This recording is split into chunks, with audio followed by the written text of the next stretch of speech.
اعوذ باللہ من الشیطان الرجیم بسم اللہ الرحمن الرحیم رب اشرح لی صدری ویسر لی امری واحلل عقدۃ من لسانی یفقہوا قولی اللہم فقہنا فی الدین اللہم اہدنا وسددنا اللہم صلی وسلم علی نبی الامی وعلی آل محمد۔ آج سورۃ البقرہ میں ہم پڑھیں گے آیت نمبر 41 اور 42۔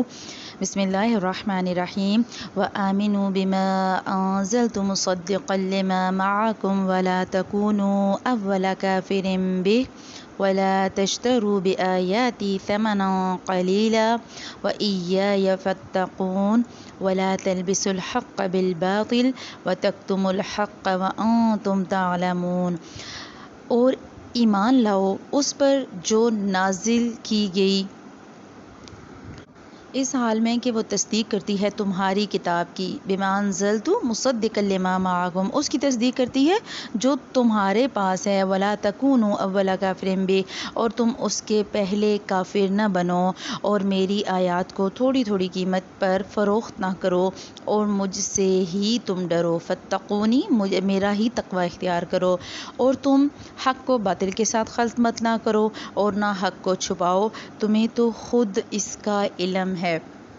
اس آیت میں اللہ سبحانہ وتعالیٰ ڈائریکٹ بنی اسرائیل کو مخاطب کر کے یہ بات کہہ رہے ہیں کہ تم اس کتاب پر ایمان لاؤ، وآمنوا بما انزلت، اس پر تم ایمان لاؤ۔ اس کی سب سے پہلی وجہ یہ کہ یہ تمہاری اس کتاب کی تصدیق کرتی ہے جو تمہارے پاس ہے۔ اور ہم اگر پہلے مدینہ کے پس منظر پہ بات کریں تو یہ بات ہم بہت اچھے طریقے سے جانتے ہیں کہ مدینہ میں یہود کی جو کوانٹٹی تھی وہ بہت زیادہ تھی، یہود کثرت سے آباد تھے۔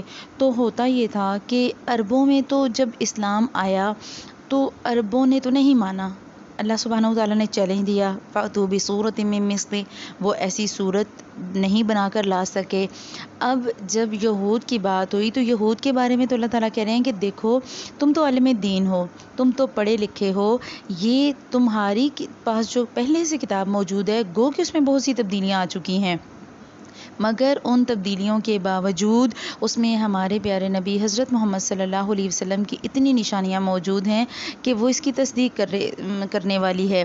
اللہ کہہ رہا ہے دیکھو وہ کرے گی تصدیق، مشرک مانے یا نہ مانے انہیں تو پتہ ہی نہیں، وہ تو ہیں ہی امی، وہ تو ہیں ہی پڑھے ان پڑھ، وہ تو ہیں ہی جاہل، انہیں تو نہیں پتہ۔ وانتم تعلمون، تم تو پڑھے لکھے ہو، تم تو علم رکھتے ہو۔ ہوتا یہ تھا کہ اللہ کے نبی صلی اللہ علیہ وسلم کے دور سے پہلے جب کفار کی جنگ ہوا کرتی تھی یہود سے، تو یہود مار کھا لیتے تھے جب، تو کیا کرتے تھے، کہتے تھے ہمارے درمیان آخری نبی آنے والا ہے، جب آخری نبی آئے گا نا پھر ہم تم سے بدلے لیں گے، ڈراتے تھے دھمکاتے تھے کہ ہم پھر تم پر غلبہ پائیں گے، ہم تو اسی کے انتظار میں بیٹھے ہیں۔ اب انہیں یہ نہیں پتا تھا کہ اگر نبی آئے گا تو وہ بنو اسماعیل میں آئے گا یا بنی اسرائیل میں آئے گا۔ جب اللہ کے نبی صلی اللہ علیہ وسلم بنی اسماعیل میں آ گئے تو اب ان کے لیے بہت مشکل ہو گئی۔ اب قریش کو تو یہ واضح ہو گیا کہ یہ وہی نبی ہیں یا وہی علامتیں ہیں جو یہود ہمیں بتاتے تھے، لیکن جب وہ یہود کے پاس تصدیق کرنے کے لیے جاتے یہود ان سے جھوٹ بول دیتے، یہود کہتے نہیں نہیں بات ایسی نہیں، بات غلط ہے۔ تو یہاں اللہ تعالیٰ کہہ رہے ہیں کہ دیکھو اللہ کے نبی صلی اللہ علیہ وسلم کے آنے سے پہلے جو بچہ کچا دین تھا وہ تمہارے پاس ہی تھا، عیسائیت اور یہودیت ہی تھی نا پہلے، وہ عالم دین تھے۔ لوگ کیا کرتے، ہر مسئلہ پوچھنے ان کے پاس جاتے، ان کے عالم دین کے پاس جاتے، حلال حرام ان سے پوچھتے، شریعت پوچھنے ان کے پاس جاتے۔ اللہ کہہ رہا ہے کہ اگر تم نبی مان لو گے تو اللہ کے دین کا غلبہ جلدی ہو جائے گا، تم کیوں نہیں مانتے، تمہیں تو پتہ ہے کہ یہ نبی ہے۔ اور یہ بھی صورتحال تھی کہ اگر یہود مان لیتے اللہ کے نبی صلی اللہ علیہ وسلم کو نبی تو یہود کو یہ ڈر تھا کہ کہیں ان کی شریعت منسوخ نہ ہو جائے، ٹھیک ہے، انہوں نے جو ان کے اپنے کاروبار چلے ہوئے تھے وہ ختم ہو جاتے، اس وجہ سے یہود نے نہیں مانا، یہود جھوٹ بول دیتے اور وہ کہتے نہیں ہماری کتابوں میں تو ایسی کوئی بات نہیں لکھی ہوئی۔ حالانکہ یہود اس وقت مسلم امت تھی، اس وقت کے مسلمان یہود ہی تھے، کیونکہ نبی کے مبعوث ہونے سے پہلے تو مسلمان یہود تھے، لیکن جب اللہ کے نبی صلی اللہ علیہ وسلم مبعوث ہوئے تو ان کا ایک بزنس سیٹ تھا۔ اور جب کسی بھی معاشرے میں کسی بھی امت میں پیسہ انوالو ہو جاتا ہے، جب پتہ چل جاتا ہے دکان چل پڑی ہے، تو عالم دین بھی بعض دفعہ صحیح بات کو صحیح نہیں بتاتے، پتہ ہوتا ہے کہ یہ صحیح ہے لیکن کیا کہتے ہیں دیکھیں جی مجبوری ہے، فرقے بھی ہیں، پھر برادریاں بھی ہیں، پھر ہمیں یہ بھی ڈر ہے کہ بندے بھاگ نہ جائیں، ہمیں یہ بھی ڈر ہے کہ ہمارے کسٹمر نہ چلے جائیں۔ تو یہاں اللہ نے انہی آیات کے بیچنے کا ذکر کیا، اللہ نے کہا آیات کو نہ بیچو، جب ہمارا دین ایک انڈسٹری بن جائے گا نا تو پھر ہم ہمارے لیے بہت مشکل ہو جائے گا دین کو صحیح بتانا، کیونکہ ایک کمپٹیشن شروع ہو جاتا ہے۔ ہر بندہ جب دنیا کی کوئی پروڈکٹ چلتی ہے نا، اگر کوئی دنیا کا برانڈ چلا ہے تو اس کے مقابلے میں اگر دوسرا برانڈ آئے گا تو وہ کیا کرے گا؟ سب سے پہلے تو ان کی ریپوٹیشن خراب کرے گا، ان کی ریپو ڈاؤن کرے گا، ان کے خلاف غلط بات کرے گا، تبھی ان کی بات کی ویلیو بڑھے گی۔ ہمارے دین میں بھی یہی حال ہے کہ جب فرقے بنتے ہیں تو فرقے ایک دوسرے کو کرٹیسائز کرتے ہیں۔ جب ایک فرقہ دوسرے فرقے پہ بات کرتا ہے تو پھر دونوں کی بات ہی نہیں مانی جاتی، اور یہی اللہ سبحانہ و تعالیٰ یہاں آپ کو اور مجھے سمجھانے کی کوشش کر رہے ہیں کہ یہ کام یہود کرتے رہے تھے۔ اس سے پہلے کیا تھا؟ اللہ کے نبی صلی اللہ علیہ وسلم کے آنے سے پہلے یہود اور مسلمان، کیونکہ مسلمان کسی دین پر نہیں تھے تو سارے آپس میں دوست تھے، اکٹھے بیٹھتے ملتے جلتے باتیں ہوتی۔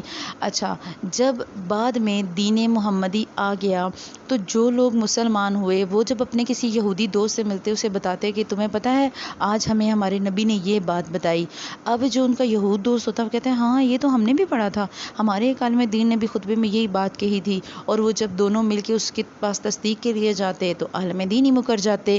اب اللہ یہاں یہ بات کہہ رہا ہے، اس وقت تو یہ آیات بنی اسرائیل کو اسپیشل مخاطب کر کے کہی گئیں، اللہ نے انہیں اسپیشل بلا کے یہ بات کہی کہ دیکھو تمہارا یہ حال ہے، لیکن یہ قیامت تک کے لیے آپ کے اور میرے سب کے لیے آیات ہیں کہ جو کچھ بنی اسرائیل نے کیا وہ آپ اور میں نہ کریں۔ حدیث کا مفہوم آتا ہے کہ اللہ کے نبی صلی اللہ علیہ وسلم کی حدیث کا مفہوم ہے کہ جو حادثے بنی اسرائیل کے ساتھ ہوئے وہی ہمارے ساتھ بھی ہوں گے۔ ایسے حادثے ہوں گے جیسے ایک جوتا دوسرے جوتے کے ساتھ ملتا ہے، اور آج آپ اور میں ہمیں ڈرنا ہے اس بات پر کہ جہاں پر ہم دین کی بات کریں گے تو ہمارے لیے مشکل آئے گی، ہمیں لوگوں کی باتیں سننی پڑیں گی، لیکن ہم نے حق سے نہیں ہٹنا، ہم نے حق کو ہی بیان کرنا ہے۔ اب اسی آیت پہ ایک اور نقطے کے حوالے سے بات کرتے ہیں۔ اللہ سبحانہ و تعالیٰ بنی اسرائیل سے ڈائریکٹ مخاطب ہیں، ڈائریکٹ بات کر رہے ہیں۔ آگے ہم چل کے انشاءاللہ پڑھیں گے سورہ آل عمران میں، وہاں اللہ تعالیٰ کہتے ہیں کہ کچھ لوگ ایسے ہوں گے وَلَا يُكَلِّمُهُمُ اللَّهُ وَلَا يَنظُرُ إِلَيْهِمْ، کچھ لوگ ایسے ہوں گے کہ جنہیں اللہ سبحانہ و تعالیٰ آخرت میں نہ ان سے بات چیت کرے گا نہ ان کی طرف دیکھے گا، قیامت کے دن اللہ انہیں دیکھنا بھی پسند نہیں کرے گا، وَلَا يُزَكِّيهِمْ، اور ان کا تزکیہ بھی نہیں کرے گا۔ اور یہ کون لوگ؟ اسی آیت کے شروع میں آتا ہے إِنَّ الَّذِينَ يَشْتَرُونَ بِعَهْدِ اللَّهِ وَأَيْمَانِهِمْ ثمناً قلیلا، کہ بے شک وہ لوگ جو اللہ کے عہد اور اپنی قسموں کو تھوڑی قیمت کے عوض بیچ دیتے ہیں۔ اب قیامت کے دن اللہ کا نہ دیکھنا، اللہ کا بات نہ کرنا کس بات کی علامت ہے؟ اللہ سبحانہ و تعالیٰ کے غصے کی۔ پورے قرآن پاک میں جہاں جہاں آپ اللہ تعالیٰ کے غصے کی بات پڑھیں گے آپ کو یہ بات سمجھ آئے گی کہ فرض کریں اگر اللہ کا غصہ کفار کے ساتھ ہے نا، اللہ سبحانہ و تعالیٰ نے پورے قرآن پاک میں کافروں کو ڈائریکٹ مخاطب نہیں کیا، اللہ سبحانہ و تعالیٰ نے ہمیشہ یہ کہا قُلْ لِلَّذِينَ كَفَرُوا، آپ کہہ دیجئے کافروں سے، خود بات نہیں کی۔ یہاں اللہ نے کہا نا یا بنی اسرائیل اذکروا نعمتی التی، اللہ نے خود مخاطب کیا ہے بنی اسرائیل یاد تو کرو۔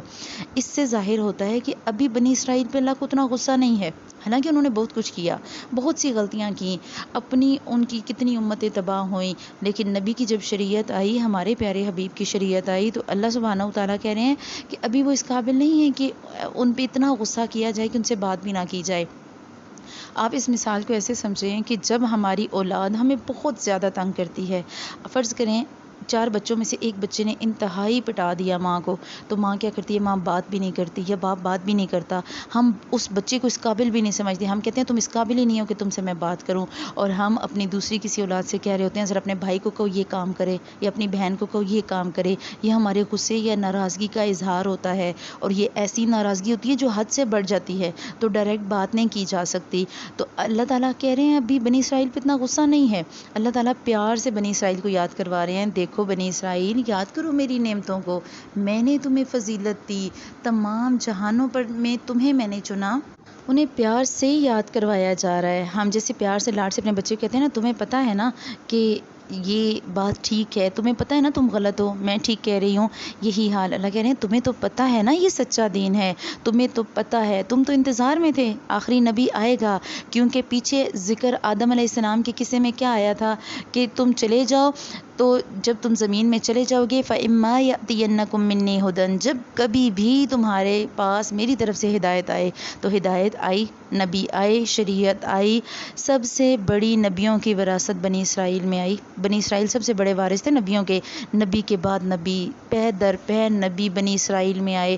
اللہ کہہ رہے تم میرے انعامات کو یاد کرو، تم تو تصدیق کرنے والے ہو، تم تو پڑھے لکھے ہو، تمہارے پاس تو علم ہے، علم حاصل کرنا تو سب پر فرض ہے۔ علم جب آ جاتا ہے تو حق و باطل ویسے ہی واضح ہو جاتا ہے۔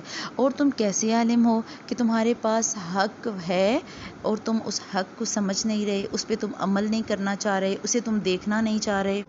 تم تو مان جاؤ تمہاری کتاب تو اس جو کتاب تمہارے ہاتھ میں اب ہے قرآن، جو اس نبی پر اتاری گئی، تمہاری کتاب تو اس نبی کی اور اس کی کتاب کی تصدیق کرنے والی ہے، اور تم کم قیمت پر آیات کو نہ بیچنا۔ آیات کا بیچنا ہمیں قرآن پاک میں بہت جگہ پر ملے گا، وَلَا تَشْتَرُوا بِآيَاتِي ثَمَنًا قَلِيلًا، یہ ذکر ہمیں بہت سی جگہوں پر ملے گا۔ اب ذرا تھوڑی سی بات اس پہ کرتے ہیں کہ آیات کو بیچنا کیا ہے۔ ایک بات تو یہ کہ لوگ یہ بات کہتے ہیں عموماً جو ہمارے معاشرے میں ہے کہ آیات کو بیچنے کا مراد ہے کہ دین سکھانے والے دین سکھانے کی فیس نہ لیں۔ یہ ایک کامن ترجمہ ہمارے ہاں کیا جاتا ہے کہ کوئی بھی شخص ہے وہ یہ کہتا ہے کہ دیکھو تم قرآن پڑھاتے ہو، اللہ کی کلام ہے، اللہ کا کلام ہے، اسے پڑھا رہے ہو تو اللہ کی آیات کو نہ بیچو۔ دیکھو تم نے قرآن میں پڑھا نہیں کہ اللہ کو وہ لوگ پسند نہیں جو اللہ کی آیات کو بیچتے ہیں۔ اب ذرا اگر ہم سنت پہ چلے جائیں، ہم سیرت پہ چلے جائیں، تو اللہ کے نبی صلی اللہ علیہ وسلم نے، ہم نے سیرت النبی کے لیکچر میں کچھ ٹائم پہلے پڑھا کہ حضرت مصعب بن عمیر کو بھیجا تھا مدینہ، سفیر بنا کر بھیجا تھا، جنہوں نے انصار کو قرآن کی تعلیم دی۔ اب اللہ سبحانہ تعالیٰ حضرت مصعب بن عمیر کو مدینہ بھیج رہے ہیں، تو ظاہر ہے کھانا تو انہوں نے کھانا ہے، کھانا کہاں سے کھائیں گے، رہیں گے کہاں پر، سونے کے لیے چھت بھی چاہیے۔ دین کی تعلیم دینے سے یا لینے سے پیٹ کی بھوک تو نہیں ختم ہوتی، پیٹ تو روٹی بھی مانگے گا، سر پہ چھت بھی، چھاؤں بھی مانگے گا۔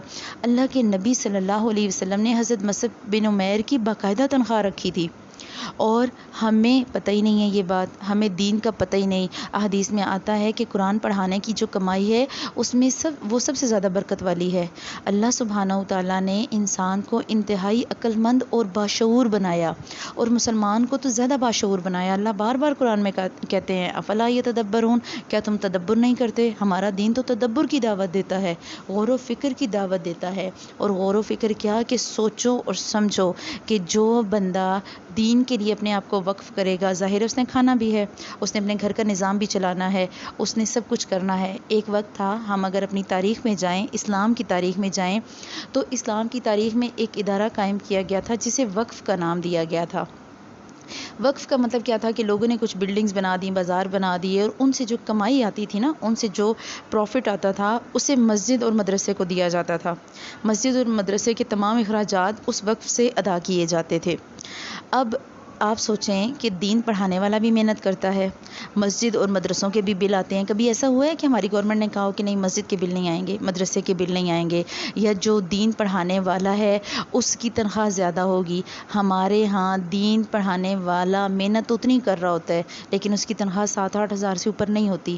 مسجدوں اور مدرسوں میں ہمارے عام نارمل سوسائٹی میں کیا کہا جاتا ہے؟ آپ ذرا اگر اس پوائنٹ پہ غور کریں تو ہمارے ہاں اعلیٰ تعلیم کے لیے فیس بھی زیادہ ہوتی ہے، اعلیٰ فیس۔ ہم وہ اسکول ڈھونڈتے ہیں جس میں سب سے زیادہ فیس ہو، جس میں سب سے اچھا کوالیفائڈ سٹاف ہو، ٹھیک ہے، ہائیلی ایجوکیٹڈ سٹاف ہم مانگتے ہیں دنیا کی تعلیم کے لیے۔ اور یہ دنیا کی تعلیم تو ایک نارمل سی بات ہے، جو دین کی تعلیم ہے، ایک اسلامی معاشرے میں دین کی تعلیم سب سے زیادہ اعلیٰ ہونی چاہیے۔ سب سے زیادہ اعلیٰ سوسائٹی، اعلیٰ لوگ علماء دین ہونے چاہیے، ایسے لوگ جو ہر وقت دین کے ساتھ لگے رہیں۔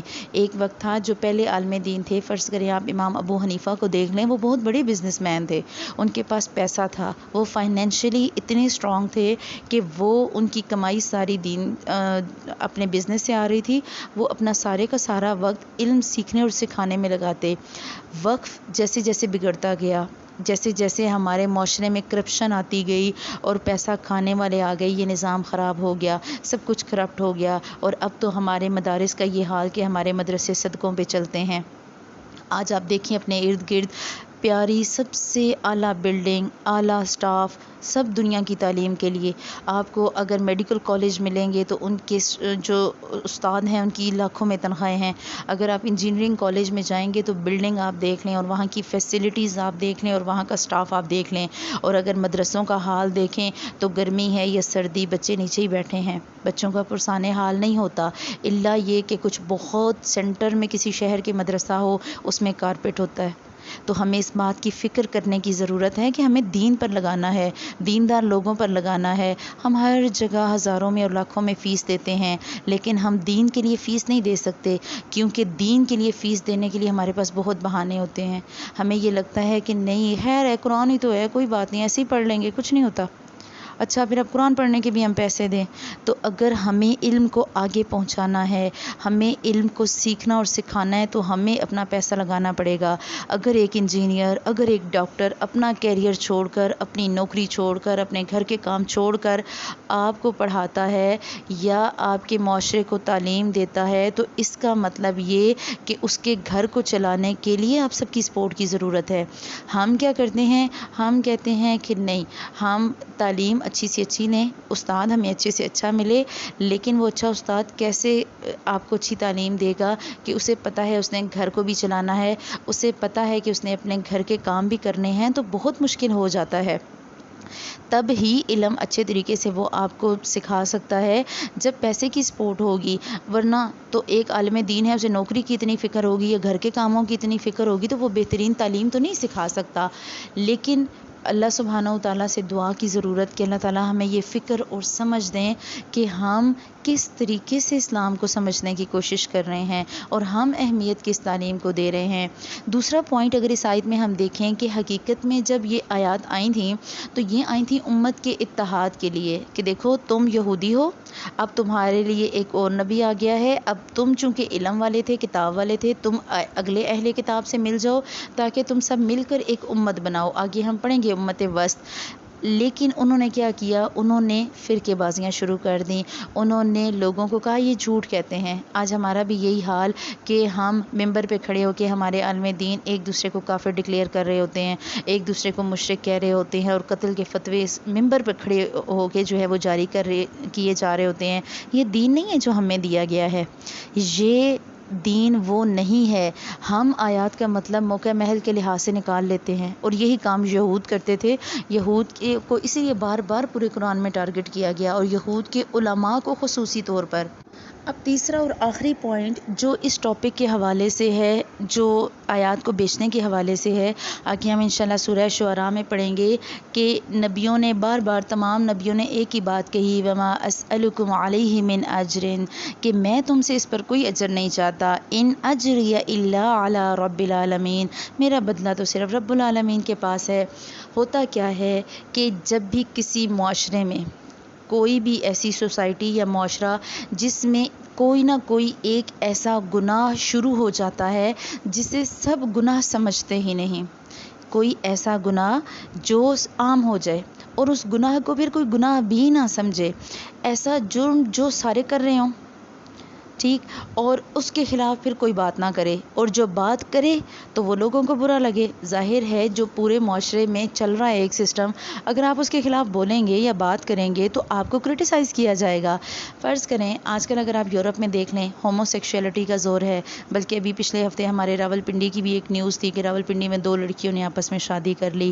اب جو اس بات کے خلاف بولے گا، اگر وہ یورپین کنٹری میں رہ رہا ہے تو کیا کریں گے؟ اس کے لائسنس کینسل ہو جائیں گے، اس کی ہو سکتا ہے نیشنلٹی کینسل ہو جائے، ہو سکتا ہے اس عالم دین کو اس علاقے سے ہی نکال دیا جائے.